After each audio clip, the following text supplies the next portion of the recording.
আসসালামু আলাইকুম বন্ধুরা, আশা রাখি আপনারা সবাই ভালো আছেন। আজ আমি আমার বাগানে কিছু কাজ করব, আপনারা আমার সাথে থাকবেন। আশা রাখি আপনারা শেষ পর্যন্ত আমার ভিডিওটা দেখবেন। আর আজকে আমি একটা মেসেজ দিতে চাই সবাইকে। আমি বলতে চাই, যদি আপনাদের গার্ডেনে এক মুঠো মাটি থাকে তাহলে আপনারা চেষ্টা করবেন যে কোনো জাতের বনজ অথবা ফলজ এই যে গাছ লাগানোর জন্য, অথবা যদি ভালোবাসেন যে সবজি করতে, যে কোনো জাতের সবজি আপনারা রোপণ করতে পারবেন। আজ আমি আমার ভিডিওর মাধ্যমে এই মেসেজটা সবাইকে দিতে চাচ্ছি, এজন্য যে কারণ আমরা অনেকেই সময় পাই, কিন্তু আমরা বাগান করতে তেমন আগ্রহী নই। অনেকের গার্ডেন আছে, কিন্তু অনেকের এই গার্ডেনে মাটিও আছে, কিন্তু আমরা বাগান করতে কেউই আগ্রহী হই না। তাই আমার মেসেজটা সবার জন্য, অল্প করে আপনারা একটি দুইটি করে গাছ লাগান, আপনাদের ভালো লাগবে। আমার বিশ্বাস ইনশাল্লাহ আপনাদের ভালো লাগবে। বাগানের সাথে থাকেন, প্রকৃতির সাথে থাকেন, সবুজকে ভালোবাসেন, এটাই আমার প্রত্যাশা। আজ আমি যে জন্য আমি বাগানে কাজ করতে চাচ্ছি, আমার এই বাগানে অনেকগুলি পাতা হয়ে গেছে। এই যে অনেকগুলি লাউয়ের পাতা, খুব বেশি হয়ে গেছে পাতা। আমি আজ অনেকগুলি লাউয়ের পাতা কাটবো। আর এখানে এই যে গোড়া থেকে একটা লাউ ধরে আছে, একেবারে মাটি থেকে লাউটা ধরে আছে। আপনারা দেখতে পাচ্ছেন যে একেবারে মাটির সাথে লাউটা লাগানো আছে। আমি আজ এই লাউটা কেটে নেব। দেখেন, মাশাআল্লাহ, আল্লাহুম্মা বারিক, একেবারে মাটি থেকে লাউটা ধরে আছে। আর বাগানে অনেকগুলি এই যে পাতা হয়ে গেছে, অনেকগুলি পাতা।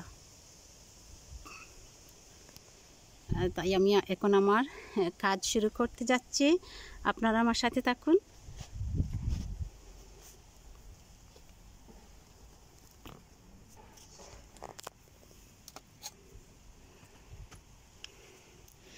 বিসমিল্লাহির রহমানির রহিম।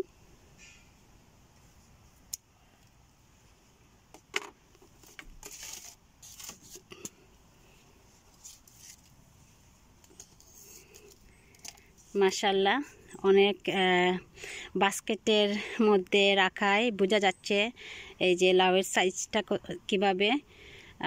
মাশাআল্লাহ, অনেক সুন্দর হয়েছে, কালারটা অনেক সুন্দর হয়েছে লাউয়ের।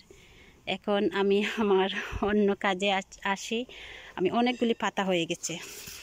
আর এই যে এখানে ছোট্ট একটা লাউ আছে, হয়তো অনেকগুলি পাতার জন্য এই লাউটা এই যে শক্তি পাচ্ছে না, খাদ্য পাচ্ছে না। গাছের জন্য লাউয়ের জন্য খাদ্যের প্রয়োজন আছে। আমি এইভাবে এই পাতাগুলি একটা একটা করে পাতাগুলি আমি কেটে দিচ্ছি। অনেকগুলি পাতা এখানে, এই যে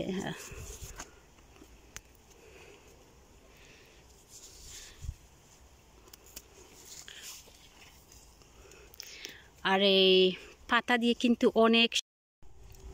আর যে কথা বলতে চাচ্ছি, লাউয়ের পাতা দিয়ে কিন্তু অনেক সুস্বাদু খাবার তৈরি করা যায়। যেমন আমরা শাক রাঁধতে পারি, তাছাড়া ইলিশ পাতুরি, আমি এভাবে পাতাগুলো কেটে নিচ্ছি। ইলিশ পাতুরি রাঁধতে পারি, শাক রান্না করতে পারি, আবার অনেক সুস্বাদু খাবার হয়। আমরা চাটনি তৈরি করতে পারি লাউয়ের পাতা দিয়ে। আর লাউয়ের কোনো কিছুই ফেলে দেবার নয়, লাউয়ের একেবারে আমরা আগা থেকে গোড়া পর্যন্ত খাই। সব জায়গায়, সব ডিস্ট্রিক্টেই যে লাউয়ের একটা মানে একটা পছন্দনীয় খাবার। আমরা সব জেলায় লাউ পছন্দ হয়, সবাই লাউ ভালোবাসে। তাই তো আমরা বিদেশের মাটিতে থেকেও আমরা এই যে সবজি বাগান করি, সবজি যে চাষের সবাই আগ্রহী, সবাই ভালোবাসে সবজি খেতে।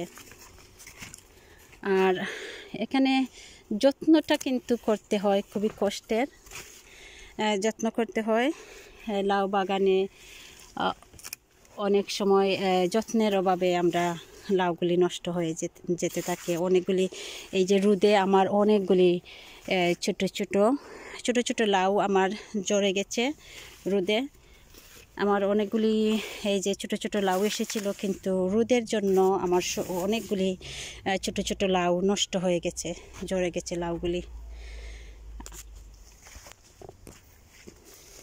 আমি এখন অন্য পাশ দিয়ে যাচ্ছি।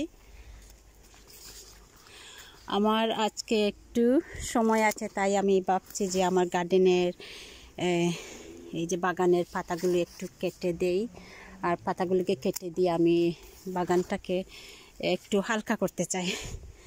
এই যে খুব অনেকগুলি পাতা হয়ে গেছে। আপনারা আপনাদের বাগানের পাতাগুলি এভাবে যদি বেশি হয়ে যায় পাতাগুলি কেটে দিবেন। যারা বলতেছেন যে বাগানে নাকি আসে না, যে লাউ আসে না, হয়তো অনেক বেশি পাতা হওয়ার দরুন হয়তো আসতে নাও পারে। আর এই যে একটা লাউ দেখতেছেন, এই যে এটা কিন্তু এভাবে লাল হয়ে যাচ্ছে, এটা হয়তো রোদের জন্য রোদ ছিল অনেক আগে, কিন্তু এখন ছায়া থাকায় তেমন রোদও নেই। আর কেন যেন আমার এই লাউটা নষ্ট হয়ে যাচ্ছে, ছোট বড় হচ্ছে না, এভাবে লাল হয়ে যাচ্ছে। এটা আর টিকবে না মনে হয়। আর আমি এখানে মাশাআল্লাহ এভাবে ছোট ছোট অনেকগুলি লাউ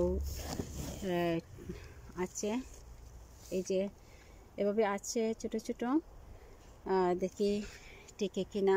আর এখানে আর একটা এই যে আছে মাচার উপরে আর একটা লাউ আছে, কিন্তু এই দিক দিয়ে কোনো লাউ নেই।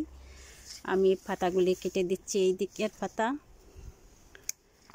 আর আমি আবারও আমার ভিডিওর শেষের দিকে আমি আবারও আপনাদেরকে রিকোয়েস্ট করব, যাদের সময় আছে আপনারা একটি করেও না হয় গাছ লাগান, যেটা আপনার পছন্দের গাছ লাগাতে পারেন। আপনার পছন্দের গাছগুলো আপনারা লাগান। হয়তো পরিবেশ রক্ষার জন্য আমাদের গাছের প্রয়োজন আছে। আর গাছ লাগান, পরিবেশ রক্ষা করুন, সুস্থ। আজ অনেক পাতা কেটেছি, এই পর্যন্ত ভালো থাকেন সবাই। আল্লাহ হাফেজ, আসসালামু আলাইকুম।